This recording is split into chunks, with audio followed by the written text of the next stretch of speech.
휴대폰 요금, 매달 빠져나가는 고정비 중 하나죠. 그런데 나이가 들수록 요금제는 더 복잡해지고 괜히 잘못 건드렸다가 손해볼까봐 그냥 예전 그대로 쓰는 경우가 많습니다. 하지만 우리가 받을 수 있는 할인 혜택이 생각보다 많다는 사실 알고 계셨나요? 오늘 영상에서는 중장년층이 놓치기 쉬운 휴대폰 요금 할인 방법을 정리해드립니다.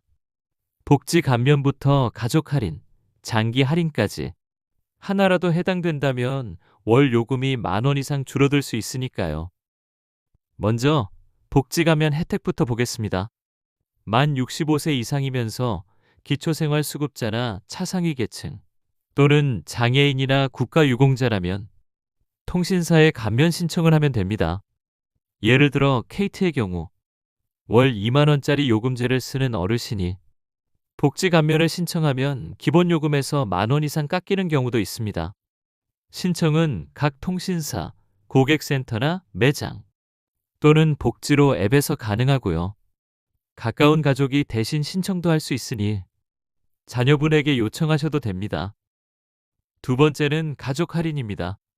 자녀나 손주와 같은 통신사를 쓰고 계신다면 한 명의 명의로 가족을 묶어서 전체 요금을 할인받을 수 있는 제도인데요. 7월 22일부터 제도가 일부 바뀝니다. 이제는 가족관계 증명서나 주민등록 등본 같은 서류를 제출해야 할인이 유지됩니다. 만약 그동안 자녀가 부모님 명의로 묶어두고 할인받고 있었다면 이번 개편 이후에는 할인이 끊어질 수도 있습니다.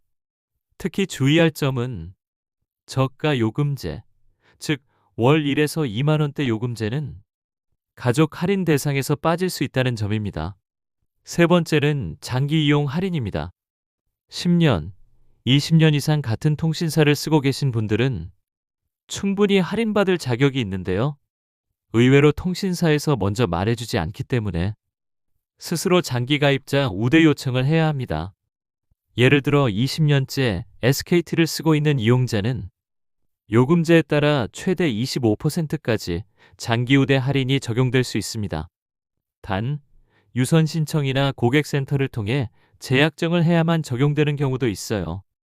혹시 주변에 나는 그냥 계속 쓰고 있었는데 혜택이 하나도 없어, 이런 말 들으셨다면 확인을 안 하셔서 그럴 가능성이 높습니다. 마지막으로 하나 더 있습니다. 결합 할인입니다. 인터넷과 휴대폰을 같은 통신사로 묶으면 최대 월 10,000원 이상 추가 할인되는 경우가 많습니다. 특히 손주가 있는 집이라면 손주 명의의 요금제를 부모나 조부모와 결합하면 혜택이 커지는데요. 여기서도 중요한 건 주소지가 달라도 묶을 수 있는지 여부입니다. 많은 분들이 자식은 서울에 살고 나는 지방인데 이건 못 묶지 않나? 생각하시는데 사실은 가족관계 서류만 있으면 묶을 수 있는 통신사도 있습니다. 즉, 결합 할인도 자녀나 손주와 함께 쓰는 인터넷, 휴대폰 명의만 확인하면 충분히 혜택을 받을 수 있는 구조라는 점 기억하세요. 지금까지 이야기한 걸 요약해 볼까요? 첫째, 복지 감면이 되는지 확인하세요. 기초생활수급자, 차상위, 장애인 등은 요금이 절반 가까이 줄어들 수 있습니다. 둘째, 가족 할인은 7월 22일 개편 전까지 꼭 확인하세요. 묶여있다고 안심하지 마시고 서류 갱신과 요금제 조건이 맞는지 점검해야 합니다. 셋째, 장기 이용자이신가요? 10년, 20년 이상 쓰셨다면 장기 우대 할인이나 재약정 할인 혜택을 꼭 요청해 보세요. 넷째, 인터넷과 휴대폰 결합도 살펴보세요. 주소지가 달라도 통신사에 따라 가족이면 결합 가능한 경우도 있습니다. 오늘 알려드린 할인 방법 중 하나라도 해당된다면 바로 통신사 고객센터나 가까운 대리점에 전화해 보시길 추천드립니다. 영상이 도움되셨다면 좋아요, 구독 부탁드릴게요. 다음에도 꼭 필요한 정보로 찾아뵙겠습니다. 감사합니다.